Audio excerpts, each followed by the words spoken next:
How does astrology work? A possible explanation by Ciro Discepolo from his book, L'uomo e la Stelle, Intervista all'Astrologia, Ricerca, 90 editions, Milan, 2023, 824 pages. Starting from the question by Paola Canatello, who interviewed me. I believe we have crossed the threshold of 300 pages of written book, and we are still at the first part of the volume. That is, the section that we could call Astrology and Science. You had told me that you would dwell on this part at length, and I absolutely agree with you, because I also believe that it is a fundamental basis of the Intervista all'Astrologia. So, willingly continuing along this path, I would like to refer to something you said many pages ago, about Newton's law of gravitation. In that paragraph you stated, roughly, it is not up to us astrologers to explain how and why astrology works. It should be them, the physicists and astrophysicists, to explain it to us. Okay, but I know that you have an idea on the subject. Do you want to illustrate it to us? Gladly. And then I will bring you my thoughts on what we could call the Caligari Palmieri Emilio del Giudice Nicola del Giudice, Ciro Discepolo theory on the functioning of astrology, but also of solar returns and lunar returns, targeted and not. How astrology works. This is clearly a question and not an answer. In this regard, I would like to point out to the readers that a general update on my thoughts. My school and my books is collected in the 80 video lessons in very high resolution, mostly 4K, that form the basis of my annual courses in active astrology, courses that not everyone can enroll in, but those interested can ask me for information directly by writing an email to ciro.discepolo@gmail.com. Making a summary of this would be really tiring, but above all useless since the videos exist in full-size format.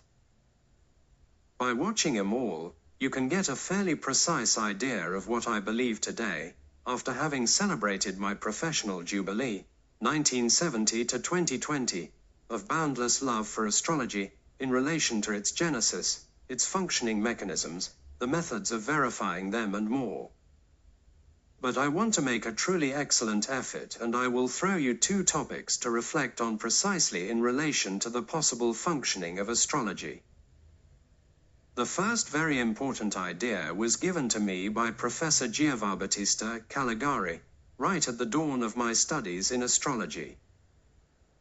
An extraordinary man whom I had the pleasure of meeting for a couple of years, even several times a week, Caligari, the father of radionics and Caligari radiobiology, spoke to me mainly about physics and science, and I listened to him for hours, enchanted.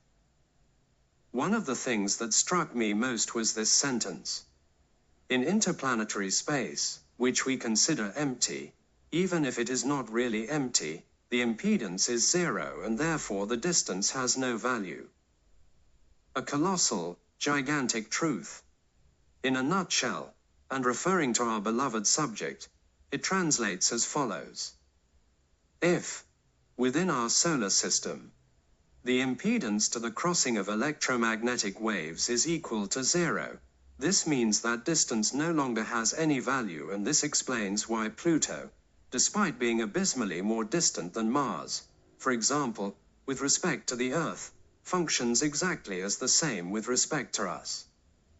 Quote, the second point of enormous importance for the purposes of explaining the possible functioning of astrology was given to us by the brothers Emilio and Nicola del Giudice, in various books and above all during a magnificent conference that I promoted in Vico Equens in June 2005, June 3rd, 4 and 5, and in which great free men of science and general culture participated. In the round table we organized on that occasion. A round table brilliantly directed by our colleague and friend Andrea Rossetti, the CNR physicist Emilio del Giudice, who had been studying the memory of water for many years, with his brother Nicola, a homeopathic doctor, explained to us more or less. At the moment of birth, a child is governed by the mother's stars. Then, when his breathing becomes autonomous, the stellar magnetic field present there imprints itself on his water molecules, which form over 65% of his person, and due to the principle of water memory, this information will remain forever within him, representing his astral DNA. He also explained to us that all this is similar to the birth of a homeopathic medicine. When we dilute a drop of mother substance in 100 drops of distilled water, we also impart an energy to the test tube, read electromagnetic waves, and in that way we fix the therapeutic action contained in the drop of mother substance. Due to the principle of the memory of water, the homeopathic medicine will forever retain the characteristics of the substance from which we started to reach even the 100,000th centesimal dilution, and everything will not be cancelled by the famous Avogadro number. Functioning of solar and lunar returns. A question that I have asked myself numerous times, and that, just as many times, has been asked by readers or people present at my seminars and conferences, is the following: according to which physical or universal principle is it possible to frame the functioning of solar and lunar revolutions and accept, already in theory, that they can actually act? Leaving aside what I have repeated many times, and that is that the astrologer who has successfully experimented thousands of times with the functioning of RSM and RLM should care little where the theoretical justification for this comes from. However, over the years I have developed my own theory that then seems to have received validation from many schools of thought, both strictly scientific and non-scientific. We know, for example, that the great Carl Gustav Jung discussed at length the question of whether astrology should be framed according to the principle of cause and effect or according to that of synchronicity. He also worked on this together with the Nobel Prize winner for physics Wolfgang Ernst Pauli, and all his doubts on the subject became pervasive within his work, starting with the study on Synchronicity 1 and continuing with all the subsequent publications in which he touched on this subject. Until shortly before his death, as Emma Baumann-Jung too herself writes, he remained with doubts about this strange thing that is astrology, but never about its validity, but rather about the question of whether it should be classified as a causalistic phenomenon or as a synchronic phenomenon. Unfortunately, the great psychologist and thinker from Zurich left us with this doubt. Personally, for some years now, I have been increasingly convinced that, as far as our beloved discipline is concerned, we should lean towards the causalistic explanation. I will shortly explain my entire thought, especially regarding solar and lunar returns. But first I will give you a gift that I believe is important. It is a series of writings that appeared between 2005 and 2007 in my quarterly Ricerca, 90.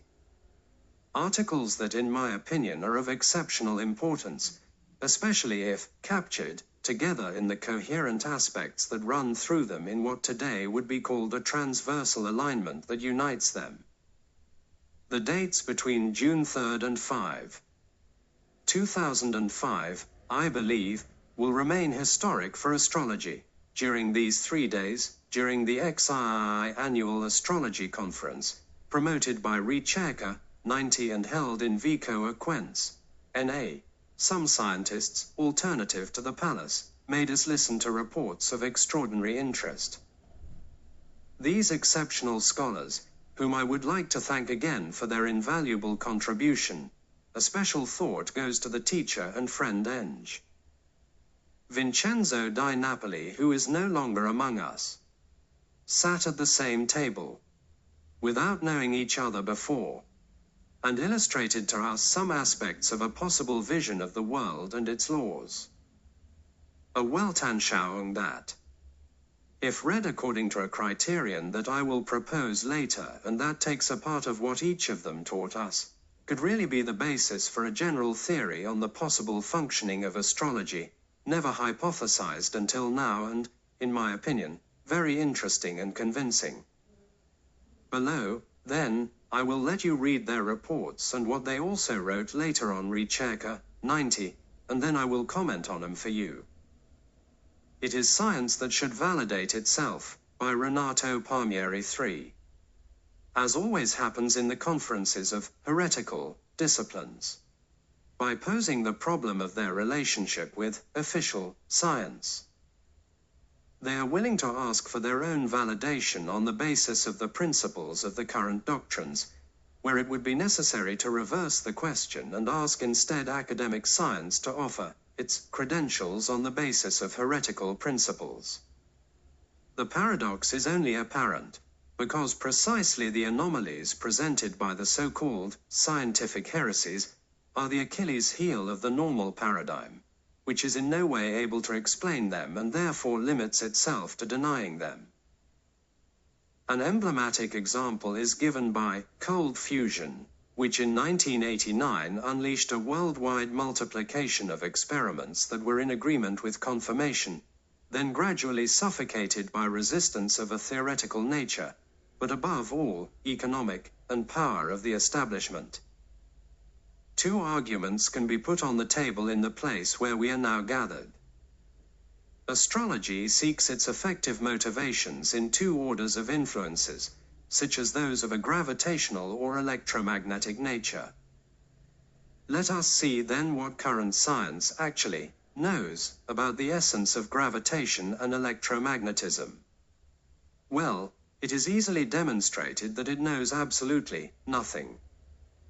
1. In this conference, the zodiac is daily bread. The zodiac presupposes the ecliptic.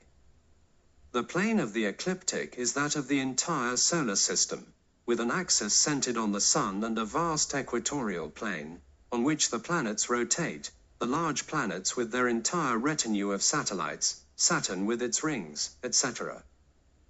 This structure as a whole has a discoid shape, analogous to that of the immense galactic disks, with a general rotation prospectively counterclockwise or clockwise with respect to the two north and south poles of the central axis. This immediately evident characteristic has a very clear name, dipolarity, and is present without equivocation in every celestial body of sufficient size. Yet it is incredibly ignored as regards gravitation in all the books of theoretical physics. Cosmology and history of science. Starting from the theorems of Kepler and Newton, through the Cavendish experiment for the measurement of the gravitational constant, up to Einstein, and is even denied where there is talk of spherical symmetry and unipolar field of gravitation. See Phillips, La Geofisica, Biblioteca Est Mondadori, Pag. 168. This means that all the discussions and calculations that have been made or are being made on gravitation are approximate. So much so that the so-called constant, g of gravitation, is calculated with only 3 significant figures, 6.67, compared to the 8 or 9 figures of other cosmological constants. 2.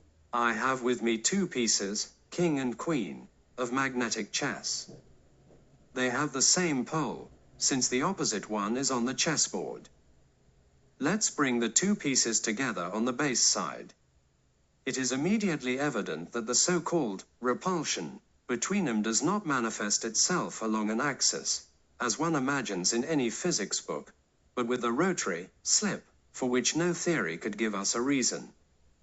Well, such a phenomenon is completely identical to the behavior of a comet with a very elongated ellipse, which, having reached perihelion, also slips, rotating around the sun, and then returns towards outer space, with an overall movement that no one would dream of defining as repulsive with respect to the sun. It follows that the general picture of the knowledge accredited by current science compared to the so-called heretical knowledge is similar to Bruegel's painting entitled The Parable of the Blind. The leader, already fallen into the pit, is academic science, despite Popper's falsificationism, rightly branded in the previous intervention by Professor Emilio del Giudice. The blind who follow him, if they do not decide to detach themselves from the group as soon as possible, will be the heretical disciplines that seek its support. To conclude with a general proposal, I would invite the establishment of CICAN as a counterbalance to the infamous CICAP, that is, the Italian Committee for the Control of the Activities of Normal Science, to whose judgment it would be appropriate to submit many of the most sensational articles of the academic journal La Scienze. Vico Acquaints, June 4, 2005. De Fibonacci, Pyramids and Surroundings, by Vincenzo di Napoli 4. This note is intended to be a continuation of what, some time ago, I had to say about the implications that the fatal Fibonacci number entailed in the field of architecture.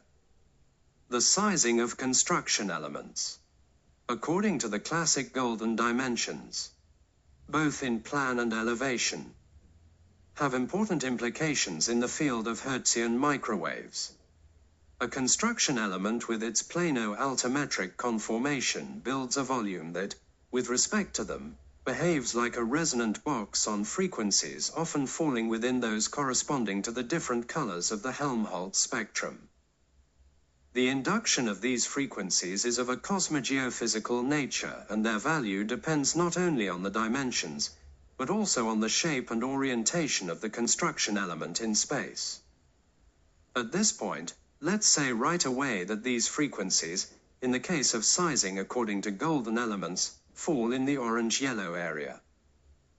How ancient architects managed to achieve such results remains a mystery. To understand its importance, it should be noted that according to medical chromotherapeutic theories, all the colors that go from orange-yellow to red are bioaccelerators, and all those that go towards violet are bioretarders. 1. From this it follows that in correspondence with orange-yellow, there is stasis. Thus, a new chapter of environmental hygiene opens that also considers as corollaries the nature of the building materials, in particular the sands that enter into the composition of the concretes as well as the color of the internal walls of the rooms. Therefore, for the design of new works or for the redevelopment of existing ones, the problem arises of a technique that allows to determine and measure the following elements. 1. Sensitivity to cosmogeophysical radiation of the rooms due to their planimetric and altimetric conformation. 2. Nature of the materials with which one intends to build. 3. Coloration of the walls that enclose the rooms. If the volume of the environment can be inscribed in a sphere, the accumulation of energy can also be studied on a graph representing its planimetry, and this is what I have personally achieved by using the Caligari machine as a Hertzian microwave detector. See previous issues of this magazine. Its use technique will be discussed in a future issue of this magazine. Allow me, at this point, a digression both for the historical nature that it occupies in my research, and for consequent implications of an astrological nature. I originally turned my attention to these topics when I proposed to investigate some still unknown aspects of the Egyptian pyramids. Building a model on the same module, ratio between the perimeter and double the height, of the Pyramid of Cheops, I discovered that it had its resonant volume on a frequency around orange-yellow and that it varied more or less depending on the orientation and the day. This implied important considerations. 1. The builders knew well that the amount of inducing cosmogeophysical energy was a function of the plano-altimetric dimensions.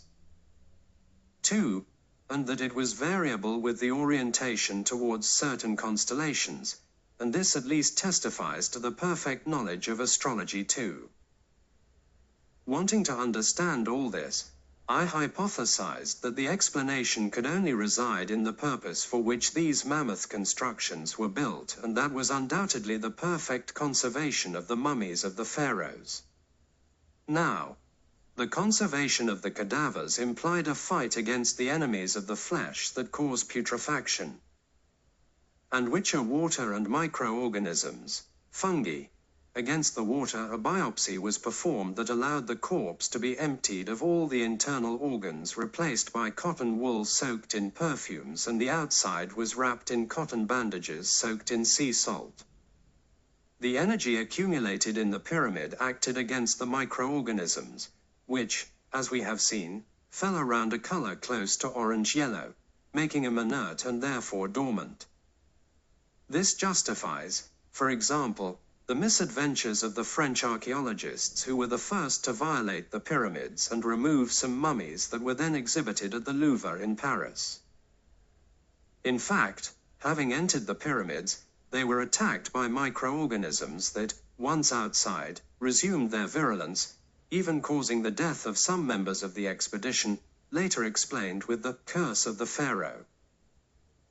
An astrological consequence is that it would be useful and interesting to analyze the geocosmic energy levels according to the day and the hours, operating on photos of the celestial vault with the use of the Caligari control unit. It would be a further confirmation of the physical scientific foundations of astrology. I propose to carry out research in this direction, hoping to give some results in the next issues of this magazine. The Fibonacci sequence is a sequence of natural integers that can be defined by assigning the values of the first two terms, f0 equals 0 and f1 equals 1, and asking that for each subsequent term fn equals fn1 plus fn2. The sequence takes its name from the 13th century Pisan mathematician Leonardo Fibonacci, and the terms of this sequence are called Fibonacci numbers. Fibonacci's intent was to find a law that described the growth of a population of rabbits. It is assumed that each rabbit takes a month before becoming fertile, and that each pair of fertile rabbits produces a pair of offspring per month. So if we start with a single pair after a month, we will have two pairs of which only one is fertile.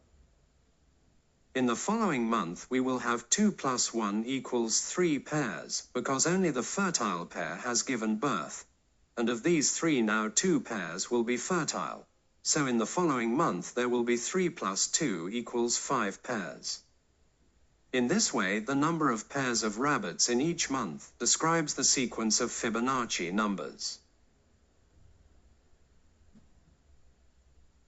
0, 1, 1, 2, 3, 5, 8, 13, 21, 34, 55, equals F10, 89, 144, 233, 377, 610, 987, 1597, 2584, 4181, 6765, equals F20, 10,946, 17,711, 28,657, 46,368, 75,025, 121393, 196418, 317811, 514229, 32,040, equals F30, 1,346,269, 2,178,309, 3,524,578, 5,702,887, 9,227,465, 14,930,352, 24,157,817, 39,088,169, 63,245,986, 102,334,155, equals F40. In Sloan's OEIS, the Fibonacci sequence has the abbreviation A000045. Fibonacci numbers enjoy an astonishing range of properties, are encountered in mathematical models of various phenomena and can be used for many procedures computational. They also possess various interesting generalizations. A scientific periodical, the Fibonacci Quarterly, is expressly dedicated to these topics. From Wikipedia. Notes, edited by C.D. 1. Anyone who has studied chromotherapy knows well, in fact, that if a subject has, say, an inflammation of a molar, it would be like throwing gasoline on the fire if a red scarf were to be placed on the affected jaw of the sufferer. On the contrary, a patch with a color that went in the direction of violet, on the other side of the spectrum of frequencies in electromagnetic waves, could, certainly, alleviate the pain of the patient. 2. Here, in my opinion, we are in front of another topical passage, of enormous importance in the speech that the Professor Engineer Di Napoli and his illustrious colleagues have been making, on these pages, for months now. They, in my opinion, are opening shells of extraordinary truth of knowledge not contaminated by the blind fundamentalist hatred of some pseudo-scientists driven by prejudices, or worse, in the pay of someone. The author refers generically to the constellations, but we astrologers know that the speech is relative to the passage of the stars along the ecliptic. These few lines are full of extraordinary importance because they allow us to understand wonderful aspects of the functioning of the universe, of the earth, of the stars and of their mutual interactions. Anyone, I repeat anyone, can experience with their own eyes that by building a small pyramid with the numbers suggested by the engineer Di Napoli, they will observe, for example, the miracle of the apple cut in two. You will place one half under a pyramid of transparent plexiglass and built according to the model of that of Cheops. You will insert another half of the apple under another pyramid, built with incorrect measurements. After a few days you will observe that the first has been perfectly preserved and the second has completely rotted.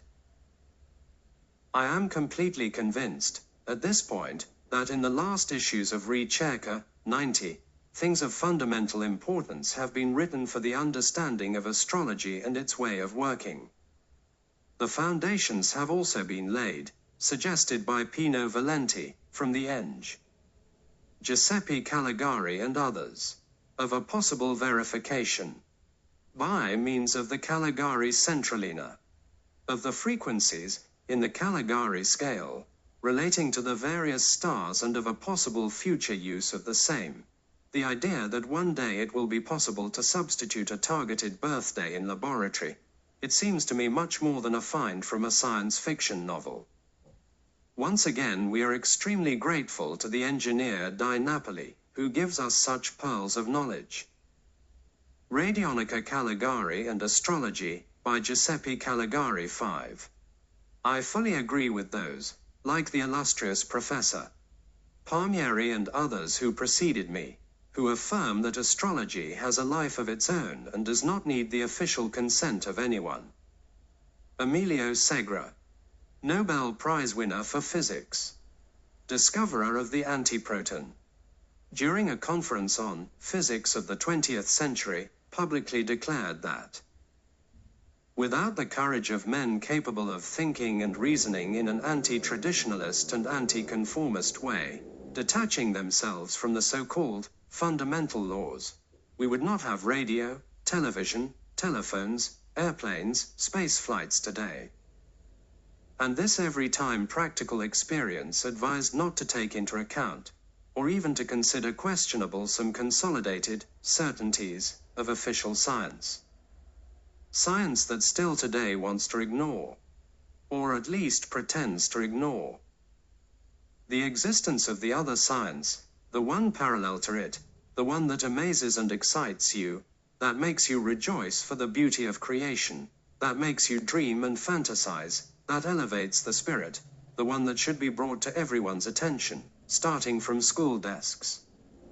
Giambattista Caligari, the father of radionics, reminds us that ellipsis closing square bracket, The results of experience, incontrovertibly proven, are authoritative above theoretical propositions. Theories, in general, can be considered with a certain detachment, leaving to time the task of affirming them, of perfecting them on the basis of the results of new experiences, or of burying them. Theories can change, but the facts and the results of experience remain and cannot be ignored. But, as is easy to imagine, there is a precise will, above the man in the street, that tenaciously works against, in order to keep the threads of profit firmly in place, whatever the cost. And it is clear to everyone what happens systematically in the world. From the most absurd wars to the most dissolute abandonment of populations that suffer, despite the unbridled consumerism of many, and who even risk disappearing, to the senseless deforestation and massive deforestation, with the consequent elimination of that great gift that God has bestowed upon us. The green of plants and trees, in addition to constituting a pulsating reservoir of oxygen and chlorophyll, constitutes a natural defense against the continuous and constant bombardment of neutrons coming from the cosmos. I ask myself, the powerful, the heads of state, those who count, where are they? They are really absent, concerned only with business, political and otherwise, careful to fiercely preserve power, at any cost.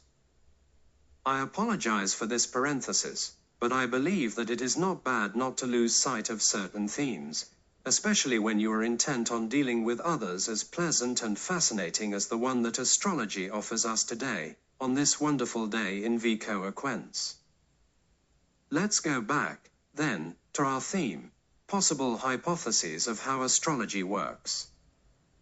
Already 6,000 years ago, an enlightened Chinese, Fo Hai, stated that man is the synthesis between the celestial forces and the forces of the earth. In fact, in particular, the celestial bodies constitute points of reference for the motion of the earth in the cosmos. To this motion correspond periodic energetic variations of space, which affect the phenomena that concern both inorganic and organic matter, and, therefore, in particular man. That is, there are variations of the fields of forces that affect man, from G. Caligari, my opinion, based on K-analysis, on the content of the volume, Mario Pinchel, Archaeological Sources of Magic, Edizione Filippo, 1977. And Giambattista Caligari's radionics has confirmed, after 6,000 years, the transcendent truths of Fo Hai. The discovery of the K effect, or radionic effect, and the radionic principle, 1938 to 1945, together with the results of continuous and intense experimentation, confirm that, due to the cosmogeophysical conjuncture, that is, the contemporaneity of natural phenomena involving the Earth and the cosmos of which it is a part, particular processes of natural ionization of space occur that allow the activation of the phenomenon of resonance.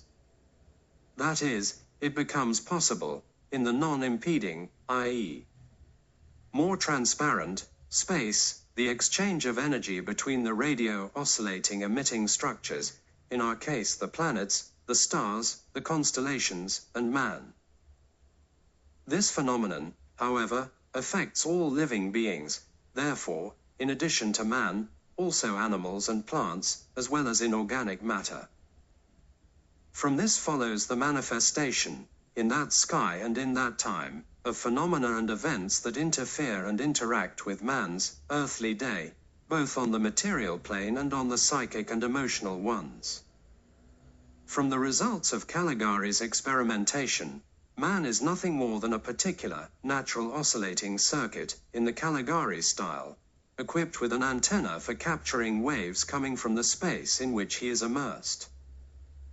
In this natural circuit, the coil is made up of the nerve filaments that depart from the spinal axis, while the capacitor is made up of the masses spread throughout the body. The average value of the radionic frequency of man, based on the original Caligari scale, is Fk equals 5.751. It is not Hertz, but, if you want, you can calculate the value, which is the result of two frequencies, Fk equals 3.753, biophysical wave, and Fk equals 9.001, photocyclonic wave.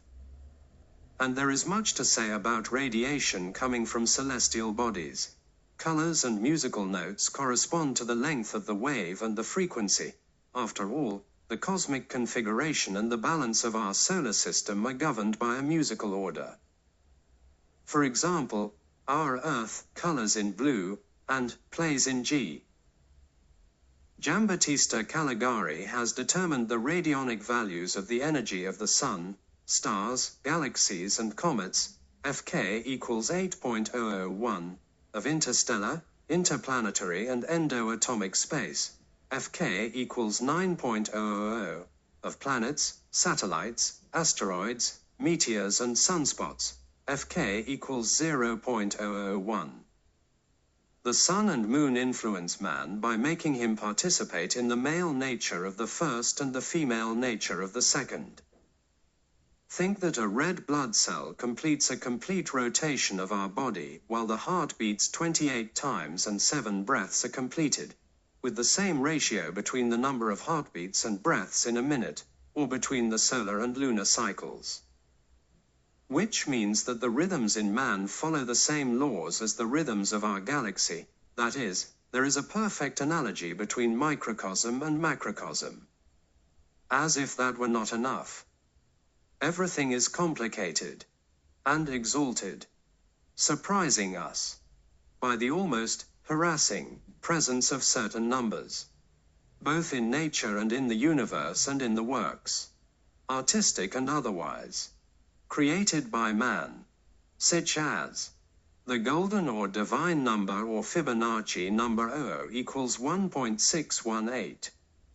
We find it in the arrangement of leaves in plants, in the logarithmic spirals of sunflowers, shells, vortices, in galactic spirals, in the paintings of Leonardo da Vinci, Piero della Francesca, Albrecht Dürer, and, just incidentally, strangely in the radionic value of water found by Caligari, Fk equals 1.600, semicolon.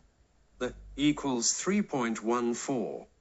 It is present in the structure of the Pyramid of Cheops, also called the Great Pyramid. Caligari found the radionic number Fk equals 3.333, which is also close to double 1.618, as the value at which the images are enhanced. That is, they appear in natural relief, so much so that, if a ray of light is passed through a Caligari radionic circuit, which forms a radionic channel, variations occur in the black Fraunhofer lines. Time does not allow us to delve into these discussions here. With the CRC Central Radiobiologica Caligari that you see on this table, it is the prototype of the new model called 75 Costa Rican colones per 05 Super Original New. Produced exclusively by the Caligari Radionics and Radiobiology Laboratory, directed and coordinated by me, and which I am officially presenting today, it is possible to capture matter in general, and, therefore, man in particular. That is, it is possible, even by means of a photo, to enter into radionic resonance with the object or subject and study its energetic state at that moment, surpluses, deficits, balance. Once the imbalances have been identified and the causes of such phase shifts have been found, it is then also possible to activate the procedures for rephasing, that is, rebalancing, to try to re-establish the isoenergism in the individual under examination. It is precisely from the table of this XIIVCO conference on astrology that I announce the birth of radionic astrology, for which a new instrument of Radionica Caligari is being created. The first central for radionic astrology, called PC-05, Astral, Radionic, Caligari, a unique and elective device for astrological applications. It allows the radionic verification, by means of the hologram technique, of the determinations specific to the astrological technique. This allows to ascertain the current state of resonance or not between the subject and the result of the astrological calculation reported in graphic form. If this is not the case, that is, in the absence of resonance, it will be necessary to identify the non-real basic data. For example, the complete coordinates of the subject's birth, day, month, year, time, place, environmental conditions, local and/or general events of notable importance, etc., and then make the necessary corrections to remodulate the astrological determination. In the positive case, i.e., of resonance, it will be possible to determine the complementary radionic frequency FKC or FKR to intervene positively. With the application of the K method, Caligari radionic method, on the energetic state of the subject in a natural way, with subtle energies, non-destructive or invasive, without side effects, never harmful. That is, it will be possible to verify whether the astrological remedy recommended by the operational protocol is actually necessary and applicable or not compatible with the subject himself. For this verification, it will be necessary to calculate, with the aforementioned PC-05 Caligari, the value of the radionic frequency Fk of the expected astrological remedy and check, with the same instrument, whether or not this frequency is complementary for the subject. For example, if the astrological remedy is that of a geographic environmental shift, change of both spatial terrestrial and energetic magnetic coordinates, the radionic frequency of the recommended site is determined, with reference to a time interval close to the expected one, and it is checked whether this frequency is complementary, that is, whether it is the one necessary for the overall rebalancing of the subject. If this does not happen, it is necessary to re-examine the proposed case and find a different astrological remedy, which could be replaced by the direct and unique application of the complementary radionic frequency FKC, which was mentioned previously, through the aforementioned 75 Costa Rican colones per 05. In closing my speech, I do not want to take up any more time from the continuation of the work of this round table.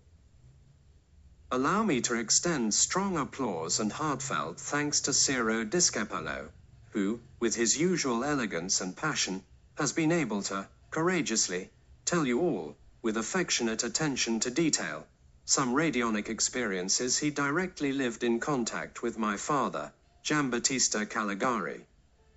I am deeply grateful to him.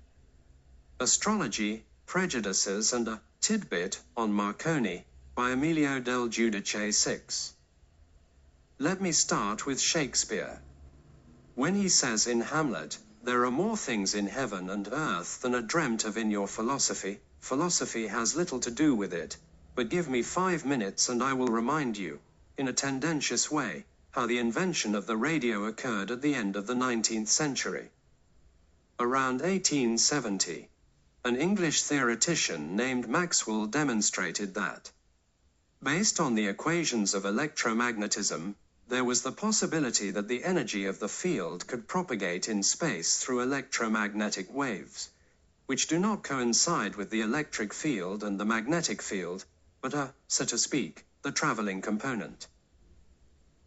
That is, the overall field has this traveling component, and then it has the component that in English is called near field and in Italian is called campo vicinale, which propagates much less and is the field near the source. How did the idea come about? As long as everything is static, nothing propagates, but suppose that someone who is near the source of the field modifies the source. Since this field acts at a distance, and on electric charges, the question arises spontaneously, after how much time from the modification of the source does the charge that receives the action realize that something has changed? Does it realize it instantly or after a while? Let's simplify. Imagine you have a pool full of water. Suppose a ball is floating on the water. You are a little far from the ball and you want to move it. So you start hitting the water with an oar, causing waves that travel and move the ball. If you aim the hits well, you can move it. This is an example in which you modify an infinite medium and the effect at a distance is perceived after a while. And what is the medium? It is a wave that propagates. Well, the electromagnetic wave follows this idea a little. That is, you basically have a field that I generate here where there is a charge and it acts there. So I take this charge and, instead of keeping it still, I move it and then, as a consequence, the force that acts also fluctuates. But does the fluctuation appear simultaneously or after a little time? Here, the answer given through the theory by Maxwell is that it happens after some time and that the speed with which this wave propagates in terms of the parameters of the theory is equal to the speed of light. So the suspicion arises that light is a particular form of the electromagnetic field. This all seemed like a theoretical construction after about 30 years.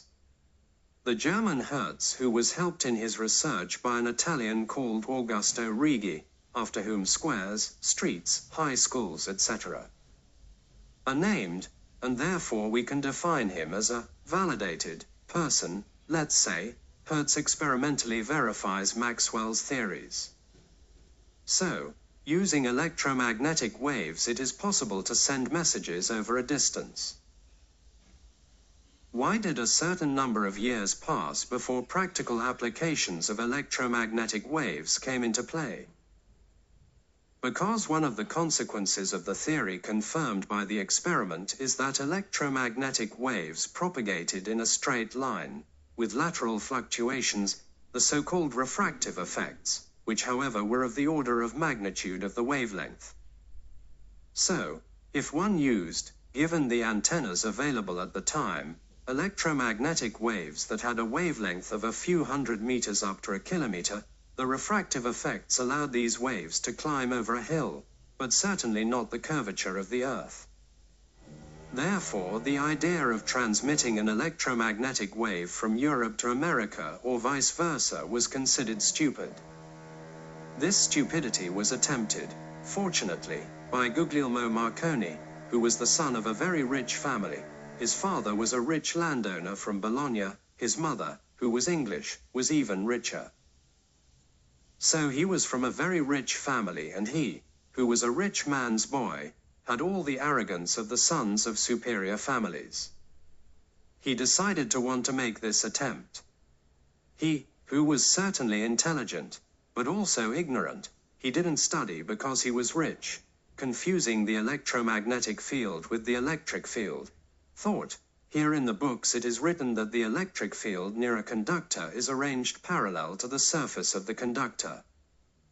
Therefore, the Earth is a conductor and the electric field will be arranged parallel to the Earth. And then, for the curvature of the Earth there is no problem.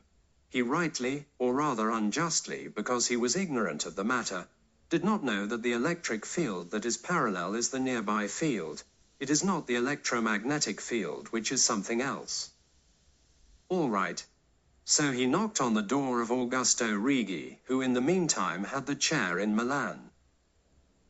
Certainly, if Hertz was the father of electromagnetic waves, he was the uncle. Marconi knocked on his door and said, "Professor, I thought of a way to transmit a radio signal from Europe to America." And Righi, who had the arrogance of the scientist who has arrived, answered him, "Oh, yes. And how would this thing work?"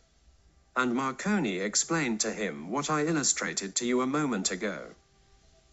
Then Righi, with a cold air, said to him, "Get out of here immediately, don't waste my time. Study first and then come back here," and he kicked him out. Marconi, who fortunately did not have to ask the CNR for funds, which certainly would not have given him to him, asked him instead from his mother, who in the face of a possible negative opinion from Rigi would have gouged out his, Rigi's, eyes. So his mother financed the venture and he left for England, put up an antenna in Cornwall and then, since his mother's money was a lot, but not infinite, in Newfoundland, St. John's, Newfoundland, Canada, he rented a piece of land, he didn't buy it, and he put up another antenna. In the meantime, the newspapers began to publish the news that a young Italian was preparing a wireless telegraph from Europe to America. Then the journalists began to interview various scientists on the subject. And Le Monde, the largest French newspaper of the time, published an interview on the front page with the greatest French theoretical physicist, Henri Poincaré, a great scientist. In short, all the people I'm mentioning weren't stupid, ignorant, they weren't Piero Angelas, each had discovered things. So, writes Henri Poincaré, with all the French haughtiness, but hasn't anyone explained to this Italian that the earth is round? Or does he think that the earth is flat as the ancients are mistakenly supposed to have thought? But they didn't explain it to him. This is similar, in a certain sense, to the story of the bumblebee that can't fly and doesn't know it and flies anyway. See The Foundations of Medical Astrology by Ciro Discepolo, Armenia, ed. Marconi doesn't care about it. The big day arrives, he sends the signal, and the signal arrives. What a figure. So, if we were to take that other windbag popper seriously, we should say, so, has the theory of electromagnetism been falsified? Because the theory says that electromagnetic waves propagate approximately in a straight line, on the other hand the Earth is round, putting the two things together, considering an electromagnetic wave that starts from America, it cannot reach Europe. If it does reach Europe, then it means, according to Popper, that one of the two statements has been falsified.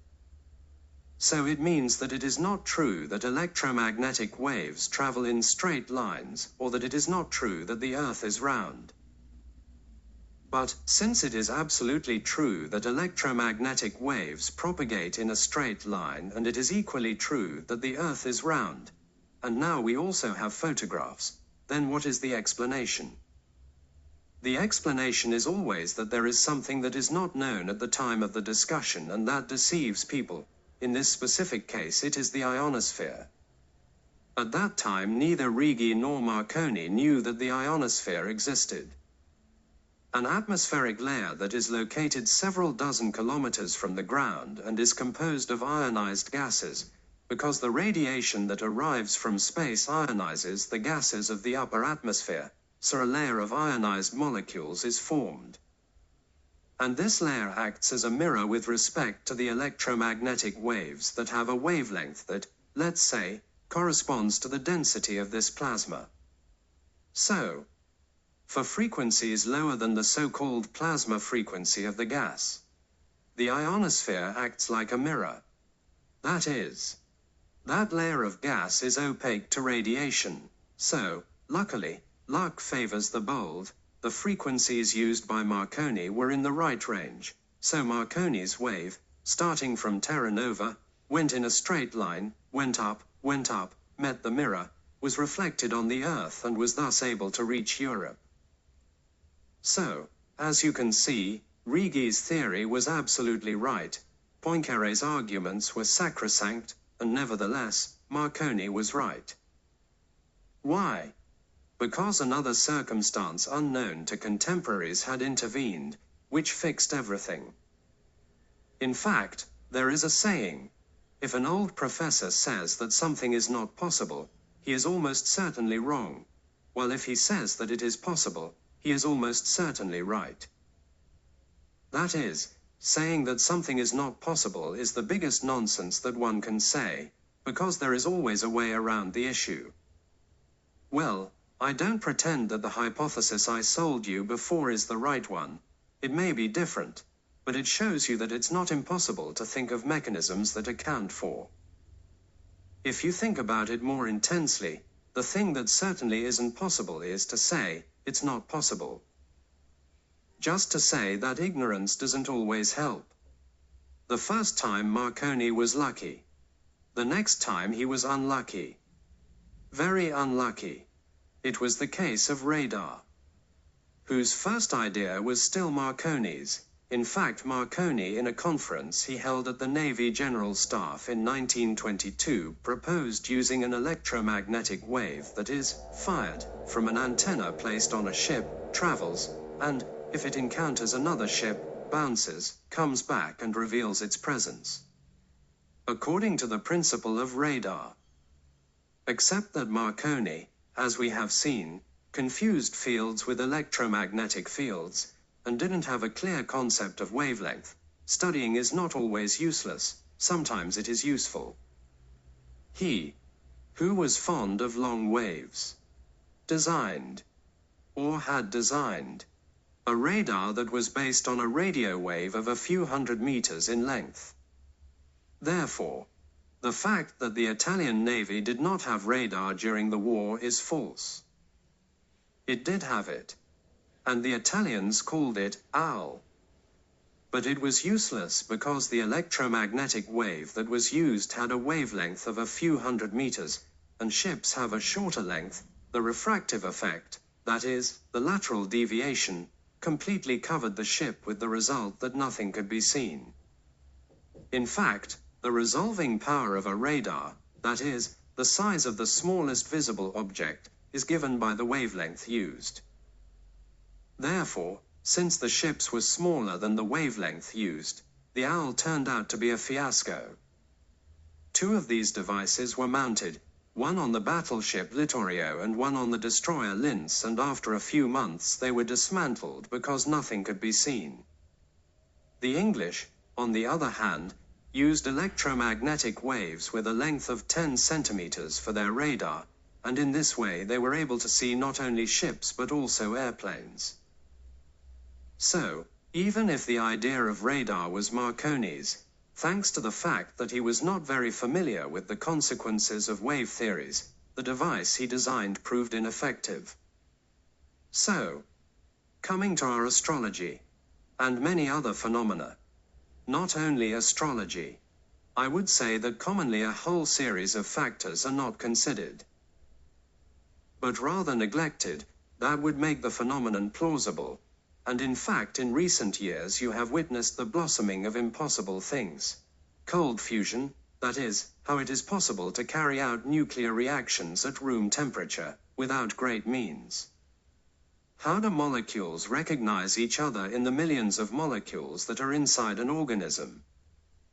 How do they know which is their soulmate with which to fit together and give rise to the oncological effect? They don't explain this. And of course we didn't have an answer to the question, and then I said to him, "Look, Professor, I'm willing to walk around Naples with a sign in front of me that says, homeopathy is stupid, and I'm an imbecile, if you give me an explanation of how molecules move." Then he said to me, "Are you trying to take me for a ride?" I replied, "No, I didn't say that. Actually, listen." I replied, "Let's imagine, and let's touch wood, that you take a plane to go to a conference in the United States. You open the newspaper and see a small blurb, let's always touch wood, where it says that Professor such and such died in a car accident, at which point you put your hand to your heart and fall to the ground because you had a heart attack. So, Professor Garattini, can you explain to me what molecule entered your eye from the newspaper? And from your eye it went to the medullary part of the adrenal gland. In the medullary part of the adrenal gland it activated the production of adrenaline. The adrenaline entered the circulation, caused vasorestriction, and you had a heart attack.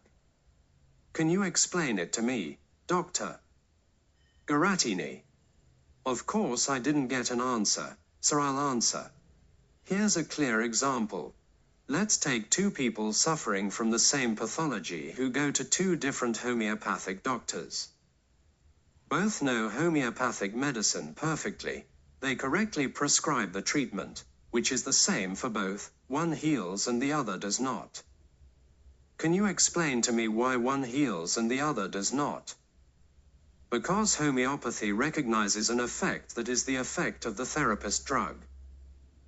The therapist is also a drug, and a powerful one at that. So the same drug that does not have an effect on one doctor has an effect on another doctor. Because this resonant exchange of radiation is associated, which is naturally the first source of healing. As happened, for example, to a patient suffering from asthma, who came in breathing in an atrocious way and sat down in the waiting room. While he waited, he started chatting with the people who were there in the office. When his turn came and he came in, he told me that his crisis had passed. That is, the fact of discovering within the study the possibility of opening up and exchanging information, and therefore also important feelings, sensations and emotions, had made the body relax without the need to take cortisone or other drugs. So, we learn and, I conclude, we try to enhance with homeopathy those apparently strange aspects that this science proposes, and which are then the same ones that we find in astrology, in acupuncture, that is, a sort of conspiracy theory of official science, that is, a sort of mind that also explains the great discoveries that official science has made. Because maybe it has not been possible to demonstrate, for example, how molecules meet, but the fact that molecules meet is a real fact. So, if we manage to revalue this meeting, it is naturally a big step forward for science, and diseases will no longer need the type of drugs that we use today. Thank you, much applause. Editor's note. A Scientist's Thought on Astrology, by Renato Palmieri. Sirius rises, a leaf moves on my balcony. Of course, it does not move only because of the influence of Sirius, but because of the infinite magneto-gravitational components coeval with the rising of Sirius. These change instant by instant in an undetectable way, and therefore the leaf throbs with every breath of wind and rustles with all the other leaves. However, if it is true that it is impossible to separate one from the other, the innumerable influences of the astronomical firmament, the cyclical nature of many of them, in relation to the position of the Earth with respect to the solar system and to the Dantean, other stars, can determine significant variations, of a periodic nature, in the quantity and modality of those influences, and therefore contribute to imprinting with different characteristics those born on their birthday. This is what someone like me can recognize in astrology, who is not a scholar, but knows from history that this discipline includes among its scholars illustrious names of thinkers and scientists, and does not exclude, moreover, out of prejudice from human experience, a symbolic and supersensible value of astral references. Homo sum, humani nihil a me alienum puto, in the saying of Terence. The fact is that, however it may be and as has been abundantly demonstrated elsewhere, academic science, in terms of true knowledge, is as qualified as the crudest of astrologers. And this precisely on those subjects, such as gravitation and electromagnetism, of which it essentially ignores the nature and which it adduces with such self-assurance to refute the abhorred astrological heresy. A few notes of commentary, edited by Ciro Discepolo. 2 more writings by non-aligned scientists, open-minded, scholars of apparently paranormal phenomena whose only paranormal aspect is that they are not accepted into the palace. We sincerely thank Professors Vincenzo Di Napoli and Renato Palmieri for the distillations of knowledge and wisdom that they give us every time they agree to collaborate with our magazine. In this last year we have hosted their writings of truly extraordinary interest, in my opinion, and also other writings of similar content. I am referring to several articles and short essays by scientists who have made us reflect on some unique topics that I would like to recall here in a brief list. Engineer and Professor Di Napoli. together with engineer Caligari and other scholars of the method of the great Giambattista Caligari, have taught us, among other things, that when two bodies in space are in resonance, their energies, the impedance, in the transmission between the two energies, is equal to zero, and this means that the distance no longer has any value. The scope of this truth is immeasurable, because it explains, among other things, how Pluto can have the same value, from an astrological point of view, as the Moon or Mars. Professor Palmieri pointed out to us how modern physics does not take into account the question of the polarity of the gravitational field of the Earth and other celestial bodies.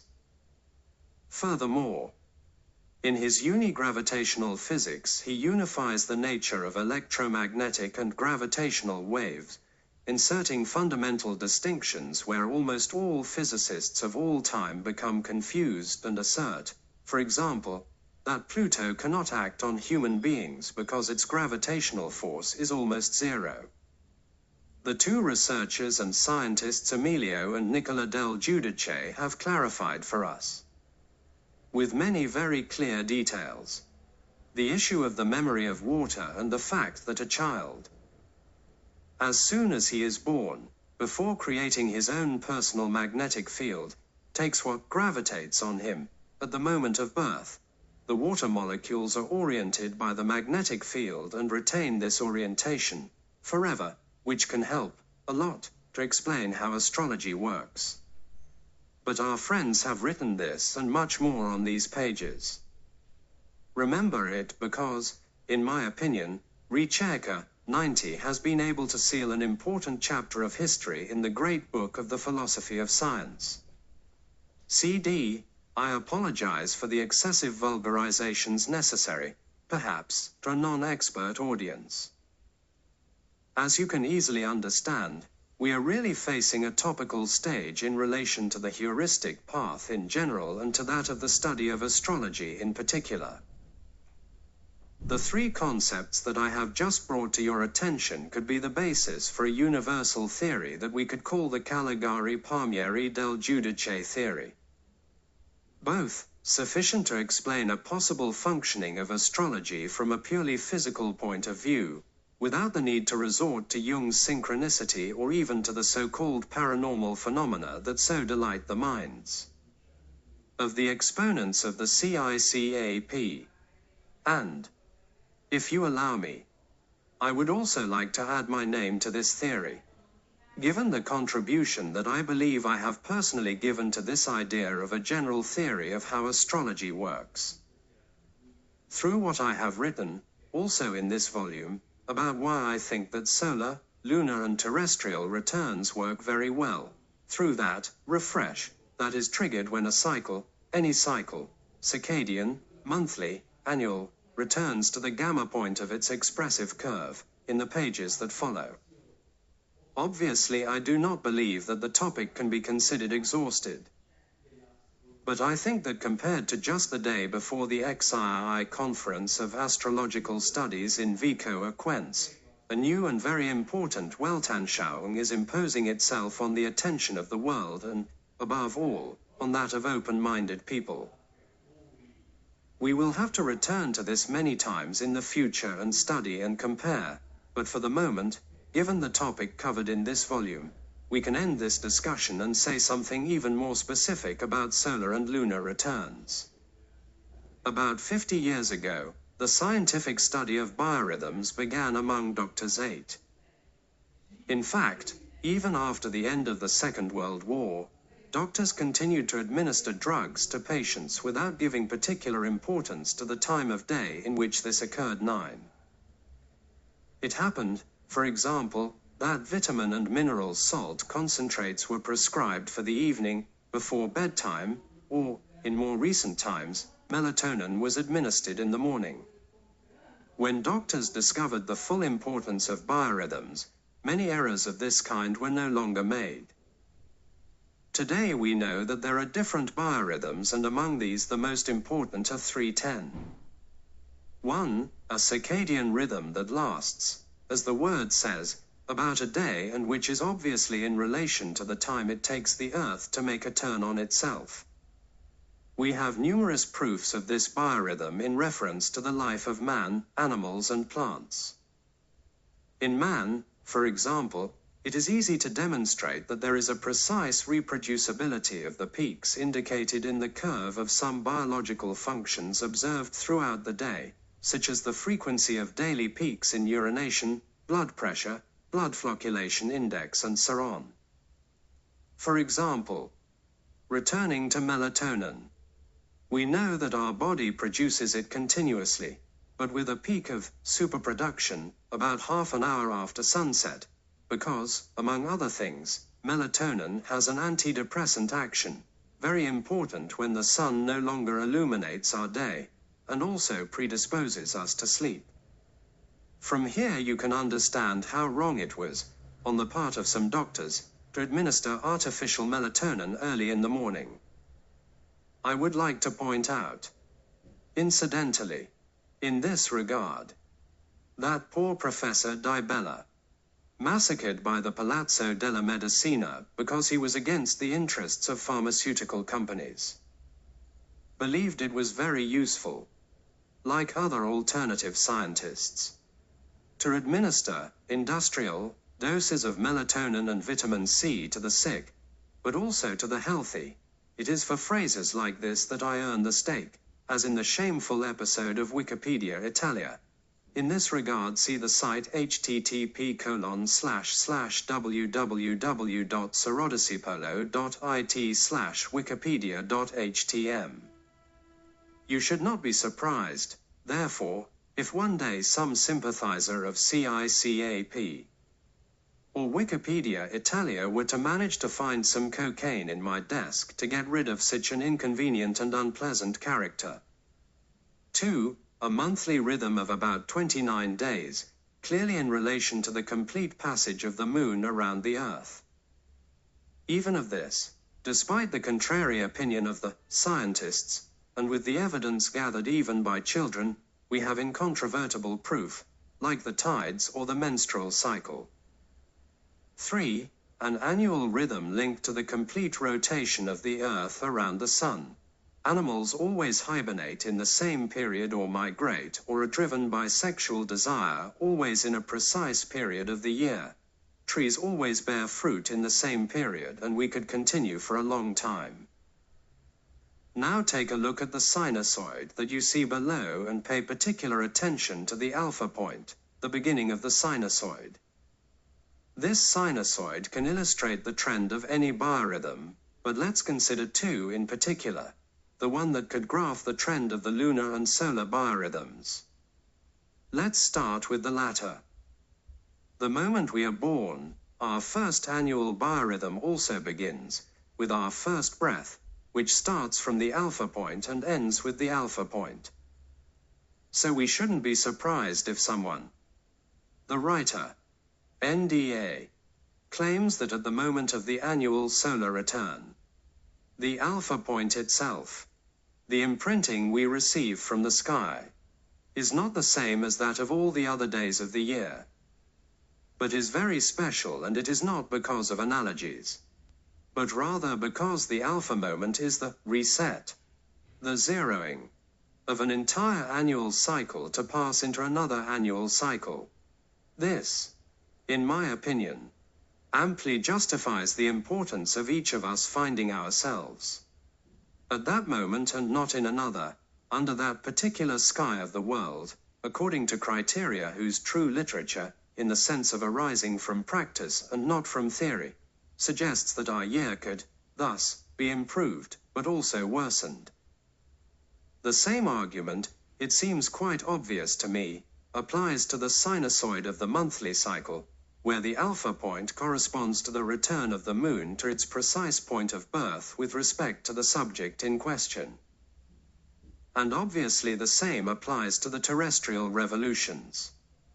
Here, I believe that this explanation is plausible and leaves, however, scholars, students, colleagues and detractors free to use or not this wonderful tool for improving the quality of our life that are, precisely, the aimed solar returns and the aimed lunar returns.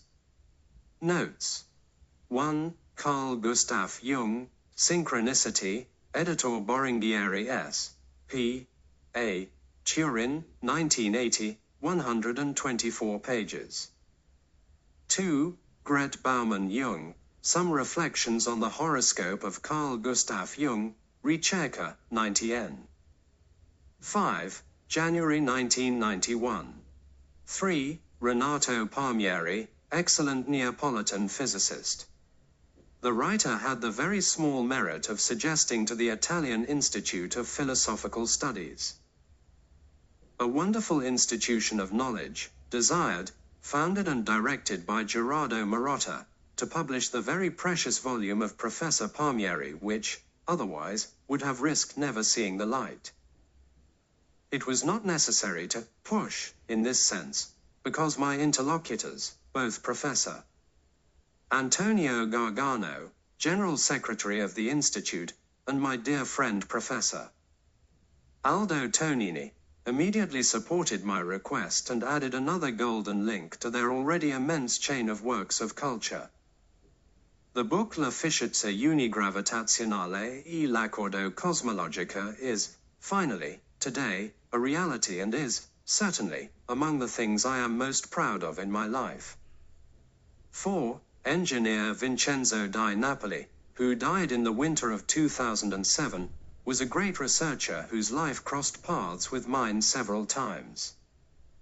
He was my professor of electronics at the Augusto Righi Institute in Naples, a simple professor who went to the heart of the topics and whose lessons were understood by everyone and immediately. Later I met him again as president of the Neapolitan Radio Amateurs Association when I tried to get my license, without success because, at the time, there was a difficult radiotelegraphy exam to pass and my non-musical ear made it very difficult for me to distinguish the dot from the line. Later I met him again as president of the Caligari Study Center, in relation to Caligari radiobiology. I wrote briefly about this in my book L'interpretazione del tema natale, Armenia Editor, Milano, 2007, pages 350, on pages 87 to 90. Finally, I would like to add, and it does not seem coincidental to me, that Professor Di Napoli has always lived less than 50 meters from my house. I have fond and grateful memories of him. 5. Engineer Giuseppe Caligari is the son of the great Giovanbattista Caligari, about whom I write briefly in the book L'interpretazione del tema natale, a work cited, on pages 87 to 90. Engineer Caligari, to my delight, is trying to carry forward his father's great discoveries. 6. Professor of Physics at the Higher Institute of Physics in Milan. Together with Dr. Nicola del Giudice, his brother and a homeopathic doctor. He has written books of great scientific interest and has carried forward, with great effectiveness, in my opinion, editor's note, the discussion on the memory of water, a truly extraordinary topic of interest for understanding the mechanisms of the influence of the sky on the life of terrestrial creatures.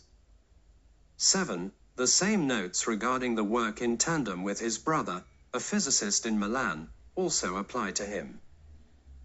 Nicola del Giudice is a well-known and highly regarded homeopathic doctor, endocrinologist and researcher in the broad sense.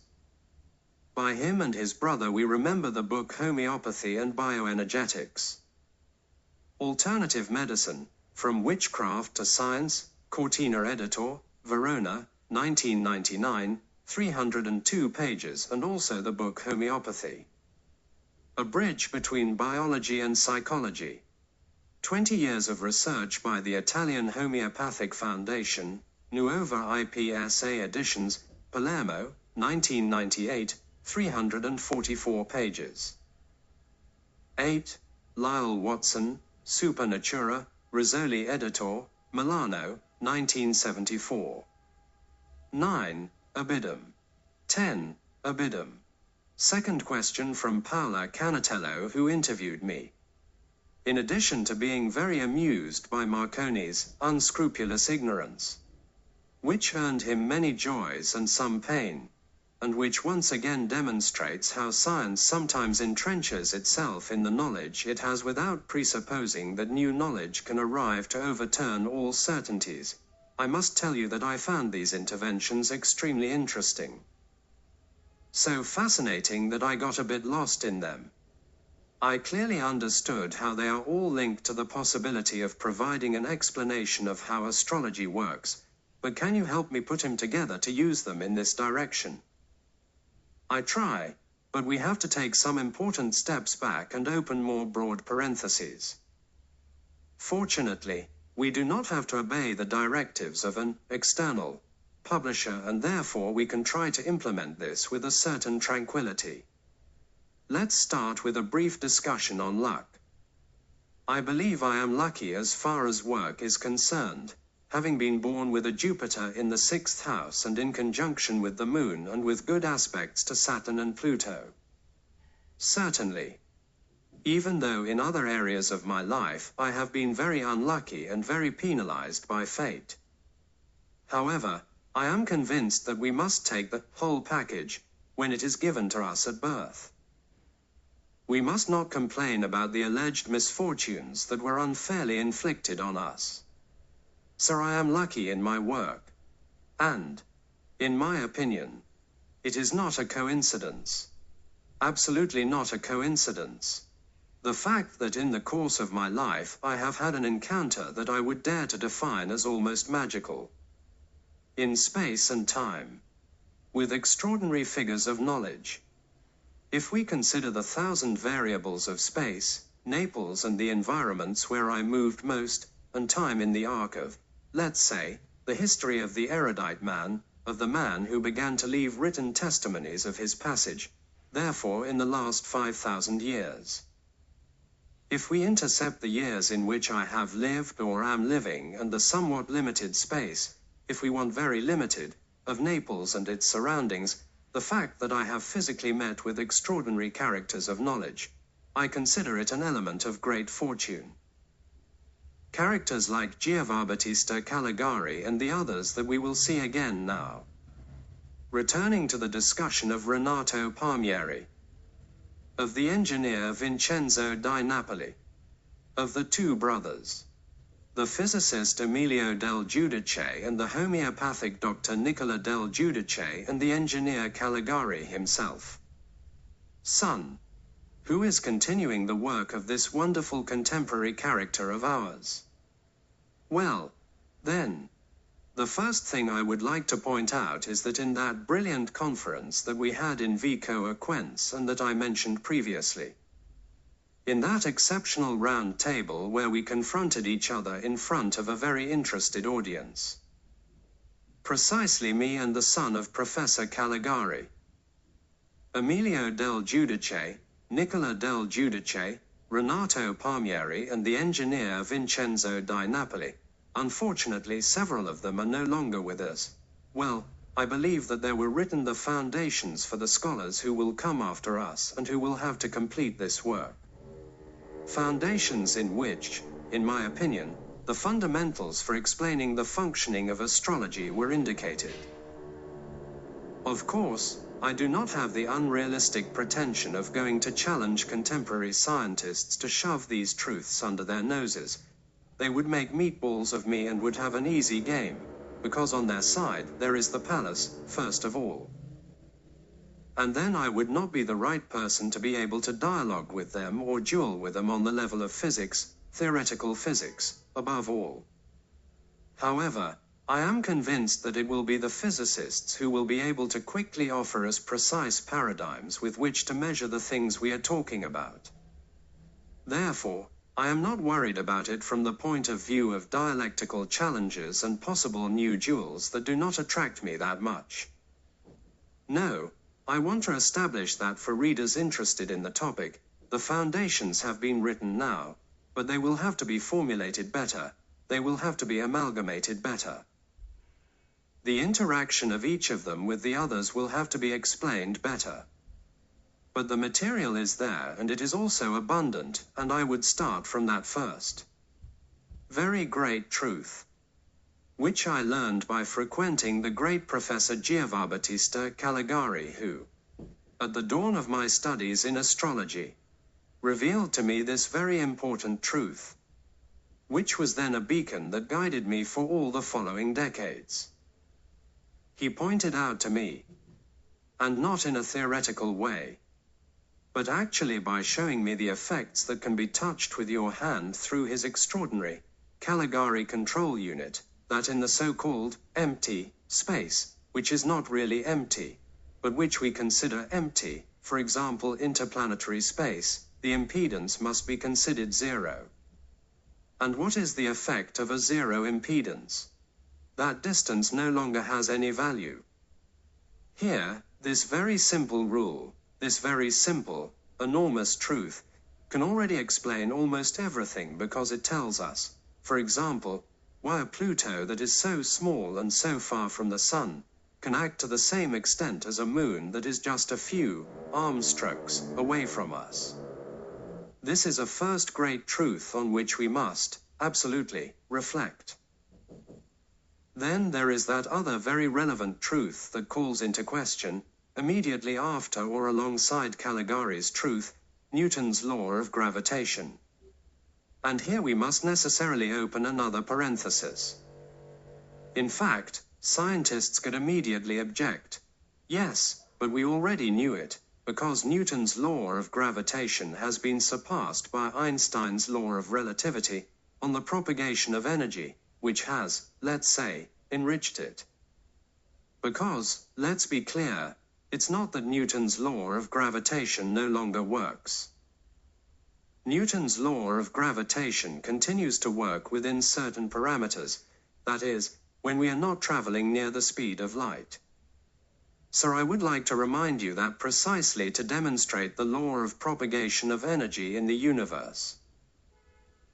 The one wonderfully written by Albert Einstein, a German scientist colleague of his went, at the beginning of the last century, to look for that practical, scientific, clear demonstration of what he had theorized. The scientist was Sir Arthur Stanley Eddington, a British astronomer. Eddington organized an expedition to Principe, an island in São Tomé and Príncipe, West Africa, to photograph the total solar eclipse of May 29, 1919. During these observations, Eddington verified Albert Einstein's theory of general relativity, which predicted that light from distant stars would be bent as it passed close to the Sun. Photographs of the eclipse confirmed this prediction, showing that the apparent position of the stars had changed due to the curvature of space-time caused by the mass of the Sun. This discovery was fundamental in confirming Einstein's theory of general relativity. So, let's get back to Newton. We said that until we are in limiting conditions such as the speed of light, Newton's laws of gravitation hold. But Newton's laws of gravitation would say that since the mass of the outermost planet in our solar system is too small and its distance is too great, the distance between Pluto and Earth, Pluto's energy, is zero. And Pluto would not even exist as a planet. You know about this classification that according to a committee of wise men, every now and then Pluto is kicked out of the planetary system and then, maybe, they let it back in. I don't know the current situation, but it's the wise men who decide. Editor's note. Well, this enormous truth that Caligari showed us immediately goes to completely invalidate, to falsify, using Popper's language, Newton's law of gravitation, because it tells us that instead Pluto acts exactly like Jupiter, which is many times larger and is much closer than Pluto to the Earth and the Sun one. So this is a first parameter that will have to allow tomorrow's physicists to rewrite the general equations of physics to explain to us how astrology works. Then there is another very important step, which is the one that Renato Palmieri revealed to us with a banal example, during that experiment he did in front of us, at the Vico Aquense Congress. by bringing the two pieces of the chessboard closer together, the king and the queen, which, having a magnet underneath to be attracted by the chessboard, practically have the same polarity, and when he brought them closer together, he demonstrated that the repulsion did not occur along the axis, but along a cone, or in any case a figure, let's say of a circular type, and not a straight line. And he said that the chapter on the polarity of the North Pole and the South Pole must be completely rewritten, because probably this polarity is not fixed, but changes and is not the same for every celestial body. And then you see that this in turn falsifies Newton's law of gravitation as we know it, and therefore opens up enormous flaws in the system. But it also opens up equally important gaps in understanding how astrology works. The same can be said for the studies carried out by the engineer Di Napoli, who was a very good operator of the Caligari control unit, and therefore, possessing such a jewel of technology and science and knowledge that is the Caligari control unit, he managed to produce a whole series of experiments, including the one on the Pyramid of Cheops, for which he was able to demonstrate the wise use that the ancient Egyptians made of frequencies. I am referring to when he speaks of that frequency that we could call stalled, more or less around the orange color in the visible spectrometric field, used by the Egyptians for a very specific purpose, that of harnessing the energy of insects, of biological microorganisms, so that the body of the pharaoh would not decompose. And also the orientation of the Pyramid of Cheops with respect to the stars of the time, which demonstrated the perfect knowledge that those people also had of astrology. This also constitutes an important piece in the mosaic we are dealing with.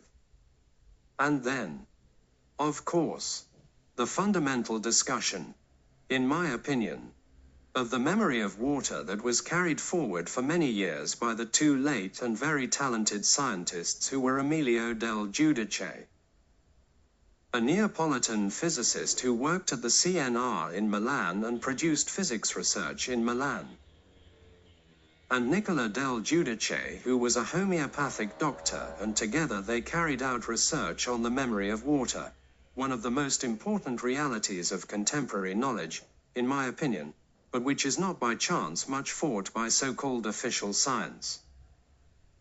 Let us not forget, in this regard, that Luc Montagnier, Nobel Prize for Medicine, for his studies on AIDS, dedicated almost all of his last years to the study of the memory of water.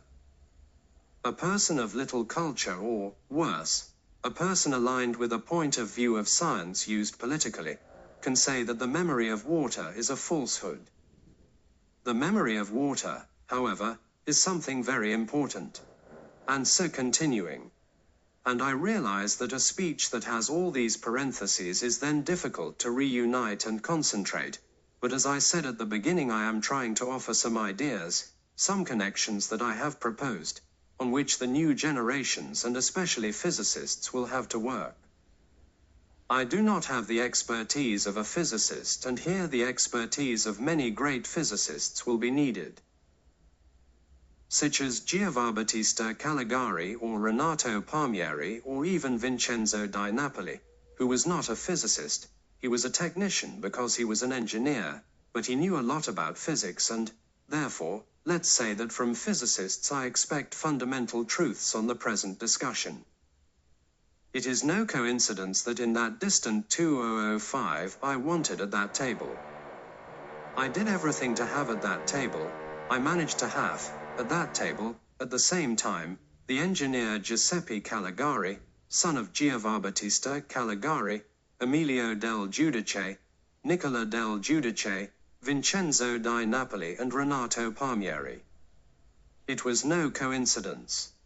I put my heart and soul into having them all that day, and now I should go and see what favorable stars I had that day to have managed to obtain said result, which was even more interesting for the magnificent conduct that my friend Andrea Rossetti gave to the debate.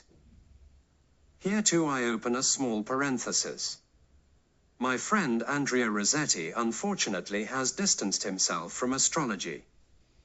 I presume because he considers his profession as a high school teacher a sort of mission, and therefore he does it with an almost sacred charge, I would say, which prevents him from dedicating other energies to other realities of life. However, our door is always open, and I hope that he returns to the family of astrology as soon as possible, to contribute with his intelligence and his culture to make this discipline even more beautiful than it is. So, I was saying, it was not a coincidence that I chose, in the deck, from 100 possible names, the names that I mentioned to you. No. I absolutely and strongly wanted these people because by knotting the threads of these thinkers. In my head I had already drawn the fil rouge with which, in my opinion, we could then proceed to the drafting of a theory that starts from these principles and can arrive at an exhaustive and scientific explanation about the functioning of astrology. In my head I had already drawn the fil rouge with which, in my opinion, we could then proceed to the drafting of a theory that starts from these principles and can arrive at an exhaustive and scientific explanation about the functioning of astrology. And paradoxically, to get to this, I started from the last step, not the first. From the last, because as you know, I have been wondering about this magic of the birthday moment for a lifetime. The birthday moment is truly magic, if we consider it from a philosophical perspective, and it is the point of conflict with many of my colleagues who fight it as if it were syphilis. The birthday moment is truly a moment, not a phase of our life. It is an instant, a single instant, the instant in which the sun or the moon return to their birth positions in degrees, minutes and seconds. So it is an instant.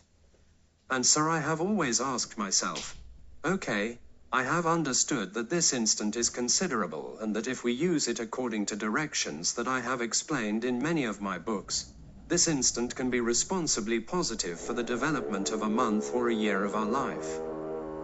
Okay, but I have always wondered how such a reality is possible given that it lasts the time of the flap of a small bird's wings. And here the last step joins the first step, that is, the explanation that Emilio del Giudice gave on how astrology works. So let's go back to the homeopathic medicine for a moment. I would like to recall how the homeopathic medicine works. When Samuel Hahnemann discovered that the workers of the quinine plantations suffered from diseases similar to typhoid fever, and at that time quinine was used to cure typhoid fever. He grasped this association, and from there he then gave rise to the famous motto of homeopathic medicine similia similibus curanta, like cures like, which is also the principle of the vaccine. If I inject the dead smallpox virus into a healthy individual, this healthy individual prepares himself with his immune defenses to fight that virus. Then when the smallpox virus actually enters his organism, alive and not dead, the organism will be able to neutralize it. This is the homeopathic medicine that is now so vulgarly opposed for obvious reasons, but it is something that absolutely works. And how is a homeopathic medicine prepared? Let's remember it. First, however, I would like to recall that episode of an acquaintance of mine who came to me one day completely blocked by lumbago, and he could not even speak or breathe because every time his rib cage expanded in an attempt to breathe, he would get terrible pain, let's say at the base of the spine or the muscle bands around it. I suggested that he take some homeopathic arnica that I had at home and that in these cases I know works very well. He was a big skeptic and is a big skeptic on the subject, but since he couldn't even reply because he couldn't speak, he dissolved these few white blood cells on his tongue, and not even 10 minutes later he started eating with us, chatting, laughing, drinking wine. When I pointed out this change in less than 15 minutes, he naturally denied it and said that he felt better just by coming in to see me. But I'm mentioning this only to better explain how a medicine like this is prepared. So, We start with the arnica plant that homeopathic doctors have seen to be very effective in cases of trauma, both physical and psychological trauma. So, if someone falls or twists their back and gets stuck, arnica is almost always indicated in that case. And how do you proceed? How do the pharmaceutical companies that produce the homeopathic medicine proceed? They take a drop of the mother substance, arnica, that is, obtained directly from the arnica leaf, and put a drop of arnica in 100 drops of distilled water. Pay attention to this step, which is very important. Then they shake the test tube vigorously. This is the electromagnetic information that we are interested in focusing on, because without this shaking of the test tube, that is, if you simply drop the drop of arnica into 100 drops of distilled water, you would not obtain any therapeutic effect. Instead, as homeopathic doctors explain to us, that electric shock that is given to the test tube, that shaking, producing electromagnetic waves, fixes the medicine in the memory of the water, because water has a memory and it is demonstrated and demonstrable, and it preserves it. So then what happens? This is the 100th dilution. Then you take a drop from this test tube and put it in another 100 drops of distilled water. It is more accurate to say double distilled, NDA. You shake again, then you give another, let's say, electric shock, and then you take a drop from the second test tube and put it in 100 drops of distilled water from the third test tube. We continue like this, for 30 times. We obtain the 30 ch dilution, that is, the centesimal dilution of 30 times the dose of arnica, precisely 30 ch, but we know that you can also get to 100,000 dilutions and beyond. Naturally, scientists dispute this fact because, I think I remember, after the 7th or 8th dilution, according to Avogadro's law, the mother substance as a molecule no longer exists. So one should ask, how come even at 30 ch, not to mention 200 ch or 1000 ch, which are even more powerful than 30 ch, one can achieve such a miraculous physical improvement as the one I described a few words ago? It is achieved through the memory of water. So, here is my possible explanation for RSM. It happens that at the moment in which the sun returns to itself, we store the energy of that place and that moment, and then we release or spend that energy over the course of an entire year. That is, an annual cycle until the next return. Because practically the same thing happens that happens at birth, and that Emilio del Giudice and Nicola del Giudice have always explained, that is, that the child, when born, does not yet have his stars because he is still tied to the umbilical cord and takes nourishment from his mother. Let's say that the stars are still the mother's. They are not hers. But in the moment in which the child breathes autonomously for the first time, the stars that are above him at that moment produce an imprinting on the water inside him, which in this way is memorized on said stars, and this imprinting, the birth sky, will never abandon, for the entire life of the subject, that information that it received at the moment of birth. In the same way, I, looking for the explanation, then also return to birth. But starting from the last step, the solar revolution, which by now, as we understand, is the mission of my life, I, by combining these different knowledges together, believe I have managed to explain how it happens that in a single instant, when there is the refresh, when the sinusoid returns to the alpha point, therefore to the 0 point of the curve, then in that moment the refresh that we receive takes on the characteristics of that place and that instant as at the moment of a birth. However, the moment of birth will influence our entire life, and this, instead, is a modulation that lasts a year in relation to the annual biorhythm of the Earth that revolves around the Sun. It is obvious that scientists and official science would make a mess of this. If I were to show up on my knees to ask for their viaticum, as some of my opponents mistakenly thought during duels that I have held, that they have invited me to hold during my life, I explained to them that I didn't care, that I wasn't interested in having the approval of official science, the cockade from these gentlemen sheriffs. I am writing this for the benefit of my fellow astrologers, of future generations who, starting from these considerations, will be able, if they succeed, to identify a gathering of 7, 8, 10 brains of the caliber that I mentioned, will be able to continue on this path and put together a general and precise theory on how astrology works. Note 1. Here are the precise numbers that ChatGPT, the artificial intelligence with whom I often communicate, gave me. Jupiter is much larger than Pluto. Jupiter's diameter is about 143,000 kilometers, while Pluto's diameter is about 2,376 kilometers. So, in terms of diameter, Jupiter is about 60 times larger than Pluto. However, if we talk about volume, the difference is even greater. The volume of a planet is proportional to the cube of its radius, which is half the diameter. So, if Jupiter has a diameter about 60 times larger than Pluto, its volume will be 60 to the power of 3, or about 216,000 times, larger than Pluto. In other words, you could fit about 216,000 Plutos inside Jupiter.